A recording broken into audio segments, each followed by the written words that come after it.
Roblox horror games have played such a big part in the Roblox community. With games like Doors, The Mimic, that one game about shawarmas or something. I believe that this genre of Roblox games are some of the only games that haven't completely lost their charm. Which is why today I am going to be making a Roblox horror game, which will literally make you your pants. I did not mean to say that. But anyway, if we're going to make a good Roblox horror game, we're going to need a plan, which I currently don't have. So I started looking at other Roblox horror games for inspiration. And as I was scrolling, it hit me. What if I made a game about this abandoned hospital, which was haunted by a patient who was a former clown who died in the hospital with his suit and makeup stuck to his body. At least that's just a rough idea. Now that we kind of have an idea of what I want to make the game about, I think it's time we head into Roblox Studio. Okay, to start bringing our horror game to life, I started working on the map.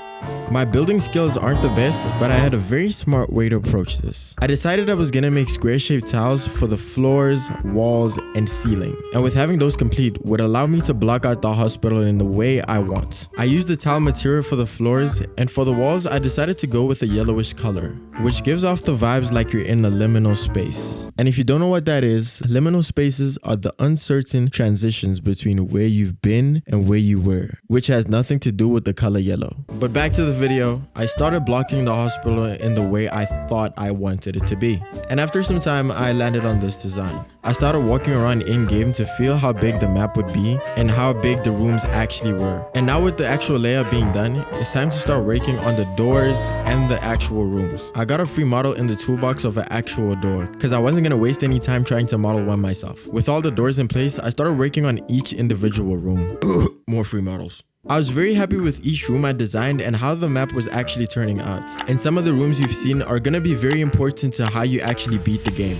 Okay, now that we have the map done, I'm finally going to explain to you how the game is actually going to work. So basically, this hospital is basically haunted by a killer clown. But basically, you as the player are going to have to complete tasks in this hospital, such as turning on the generator, then going ahead to look for a key that will be able to unlock every single door in the hospital. After that, as the player, you're going to need to find the hospital's patient records, which is going to help you find out the clown's name. But to fully confirm the clown's actual name, you're gonna need to find one more thing, which is the clown's personal belonging, which sounds easy, right? You're gonna have to do all this while trying to survive the actual clown. And guess what? Once you've done all these tasks, you're gonna need to perform a ritual in the scary room, which is gonna summon the clown so you can try and kill it.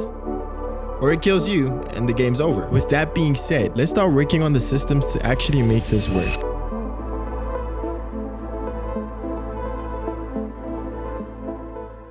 Okay, to actually script these systems, I don't know where I am going to start. So I think the best way to do this is make the systems in the order they're gonna happen in-game. We're gonna start off with a backup generator system. I made a generator script which basically tells the game when the generator is turned on, the lights in the hospital should start working. I got a little excited way too early because the systems I had to make after this just went downhill. I made a key spawning system, but at first the key wasn't even spawning the correct way. And literally after hours of trying to figure out what the problem was, I finally managed to make it work.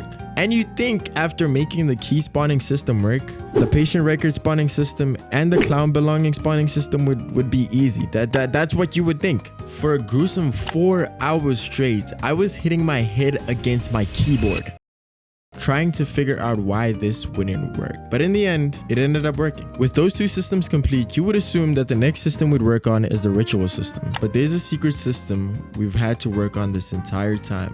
And if some of you have tried to make a guess on what that system is, you're absolutely wrong. But if you somehow guessed that we have to work on the clown, then I'm very sorry, because then you're right. I got a clown from the toolbar, which would be our big bad villain. I decided to take this approach because at my current skill level as a developer, I don't know how to model custom characters, and I also don't know how to animate, but I still want to be able to make pretty decent games. But if you really think about it, most big games are made by full-blown teams with people who specialize in those specific parts like animating, modeling, scripting, and game design. So using free models just helps streamlines the process as a solo developer. But now to the main agenda.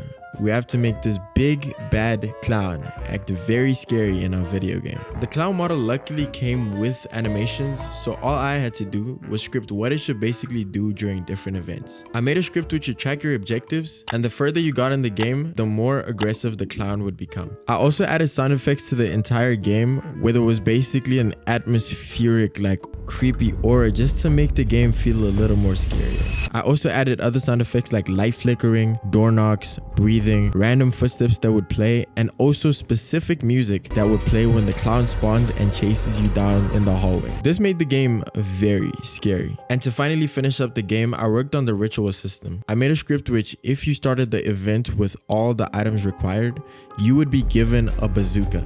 And right now you're like, whoa, Peanut, why would you give the player a bazooka? Rest in peace, my granny, she got hit by a bazooka. But this would be the secret weapon you would use to fight off the clown and actually win the game. With most of the features of the game actually now working, I finalized the entire game by working on the UI elements that will help lead the player along through the game. Basically telling you what you need to do or what you need to find. If you somehow died before you got to the ritual part because you're a dumb I basically gave you an option to restart the level. I did some extra polishing that I didn't record to make the game a little better, but this is the final game.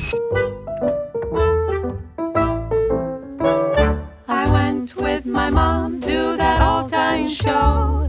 I asked her, please, mother, can I have a popsicle? She said, honey, you're a sweetie, you're my chocolate cake. I'll get you one later, we're gonna be late, here's a cucumber shake.